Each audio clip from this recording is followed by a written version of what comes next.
You're watching Eye on Africa. I'm James Creedon. Here are our top stories. Zimbabweans turn out in large numbers for the country's first election since Robert Mugabe was ousted last year after 37 years in power.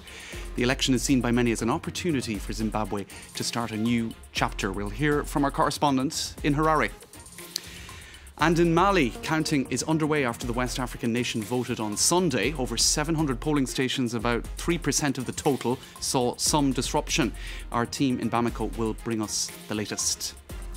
And Comoros held a referendum on Monday to extend presidential term limits and end a system of rotating power among the country's three main islands. The opposition has called the move a power grab.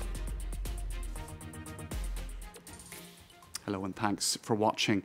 Now, voting has finished up in Zimbabwe in the country's first election without Robert Mugabe. The former president was deposed by the military 9 months ago and said on the eve of the election not to vote for his ZANU-PF party.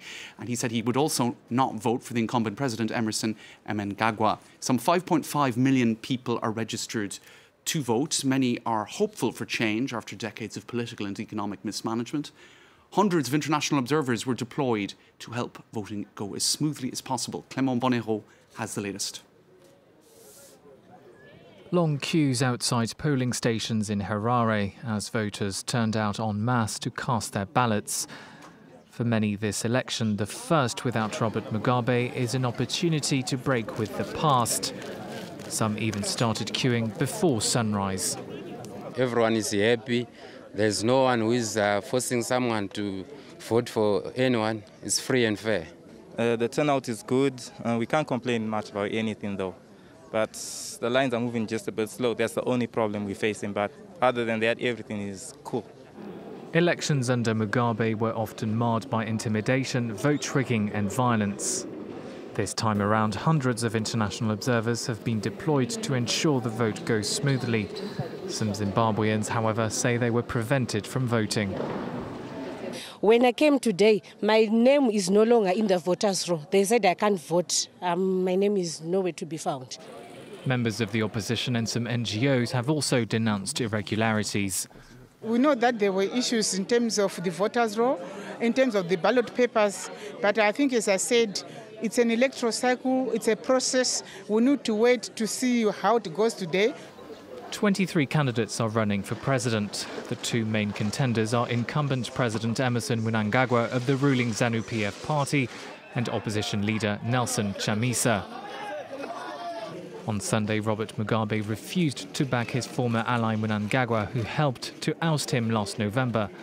A runoff will be held on September the 8th if no candidate wins at least 50% of the vote. Earlier on, I spoke with Aisha Ismail about reports of voting irregularities. Some of the polling stations that we visited today, there were people who were complaining to us that their names did not appear on the voters' registration roll. And they were very upset about this because they were adamant that they had registered at those particular polling stations. Now, one of the problems that could have come up was the fact that they were not registered at that particular polling station and that they were registered at another polling station. But people, as I said, were adamant that they did register there, and these people were not allowed to vote. We also heard reports of people being assisted by police officers to cast their votes, and this is irregular. And then, of course, there were very long queues. People were complaining that they were taking people in an alphabetical order and not on a first-come, first-served basis. And some people did not want to go back to the queue, and they left without returning. So all in all, the election appears to have gone off relatively peacefully and with very few glitches, but it's still too early to say because we have not heard from all the election observers who have been deployed across the country. And Aisha, what are people making of Robert Mugabe's support for for rival Nelson Chamisa? Do you think is it sour grapes, or is it really an attempt to impact on the results? Does he still have any clout, for that matter, in terms of affecting the outcome? Well, the people that I spoke to said that they really didn't care about Robert Mugabe anymore, and they did not care about his opinion. But for those who were undecided, it was interesting for Robert Mugabe to dump the party that he was part of for more than 30 years and to say emphatically that he would not be voting for the ZANU-PF party and that he would be voting for the opposition. And all of that was just 9 months ago, when, of course, when he was overturned, when the military intervened and power was sort of handed over, if you like, to Mnangagwa, who's now hoping for re-election. And many are hoping, whatever the outcome of this vote, that it could be a chance for Zimbabwe to break from a repressive past. How realistic are those hopes that this election could be a turning point? Well, the tagline here in Zimbabwe is that Zimbabwe is open for business. And both candidates, or both the main candidates, Emmerson Mnangagwa and Nelson Chamisa from the MDC, were talking about bringing back or reviving the economy and bringing investment back to Zimbabwe. And President Mnangagwa said that in the short time that he has been the president, he has been able to attract major investment. In fact, just last week, he was in South Africa to attend the BRICS summit, where he invited the leaders of BRICS and business people to come to Zimbabwe and to invest in Zimbabwe, especially in the mining and the agricultural industry. Aisha Ismail there. Meanwhile, the South African High Court stripped Grace Mugabe of her diplomatic immunity on Monday. The court overturned a decision by the government to grant the former First Lady of Zimbabwe immunity from prosecution. This after she was accused of assaulting a woman with an electric cord in a Johannesburg hotel last August. Now, South Africa's main opposition party, the Democratic Alliance, called for extradition proceedings for Mrs Mugabe in light of that court ruling. The Foreign Ministry had previously said immunity in the case was important to maintain relations between South Africa and Zimbabwe. To Mali next, where Ibrahim Boubacar Keita is hoping for a second term as president, facing 23 other candidates. Counting of ballots is now underway after Sunday's vote, which did see some severe disruptions in about 3% of polling stations in the north and centre of the country. France 24's Frank Hesse has the latest from Bamako.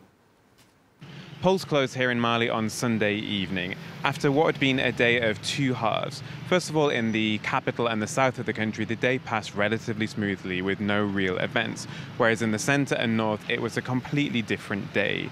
Buildings were torched, voters were intimidated, voting staff were intimidated, and some even kidnapped. And then later in the day, a stray rocket from an Al-Qaeda-linked terrorist attack on a UN peacekeeping base fell close to a polling station, causing panic and disruption. We've heard today that some 716 polling stations didn't open at all due to security reasons. We're now into the next stage. Ballots are being opened, the ballots are being counted, and this stage can prove just as controversial as the voting itself. Election is not a one-day event. An election is an ongoing process. And I think while election day yesterday may have gone relatively well, we're now in a very critical phase, which is the centralization, compilation, and announcement of election results. And that's the phase in which people have feared in the past that if someone wanted to tinker with the electoral outcome, they could try to influence that compilation process. I'm pleased that the Malian authorities have given access to international and domestic observers to be able to monitor the centralization of election results. Teams of local and international observers are now overseeing the counting and collating of these results. The paper tallies from the local electoral commissions will be sent to Bamako by plane, where the centralization of these numbers will also be monitored by observers. The results then go to the Constitutional Court for approval, and we'll know by Friday at the latest whether Malians will be called back to the polls in 2 weeks' time for the second round. Frank Kersey there. Now to Comoros next, where voters also went to the polls on Monday to say if they agree or not with constitutional reforms to shore up presidential power. With its troubled past, the small nation in the Indian Ocean has witnessed some 20 different coups. Monday's referendum marks a tense moment in its history. Owen Barnell has more. Constitutional reform. Is it necessary? In the run-up to the referendum in Comoros, the archipelago just off Africa's southeast coast, it is this question dividing its people. I think the government's political projects can be achieved, but they can be done without altering the constitution. To me, it's risky. You have to go through it. I know that change can be scary. It's just like in France and other countries. Under the current constitution, power rotates between the three main islands every 5 years. The proposed changes would scrap this arrangement and allow President Assoumani to run for a second consecutive 5-year term. Islam would also become the country's official religion. Latest polls indicate the yes vote has the upper hand, but the opposition denounced the changes as authoritarian. We boycott the referendum and it's a patriotic right. I would say it is even a duty to boycott what is organised illegally and when the text that is proposed is anti-constitutional. President Assoumani has rejected these accusations. To him, the new constitution will help stabilise Comoros. If he wins, Assoumani is expected to hold elections as early as next year. All right, that's all for this edition of Eye on Africa. Thanks for watching.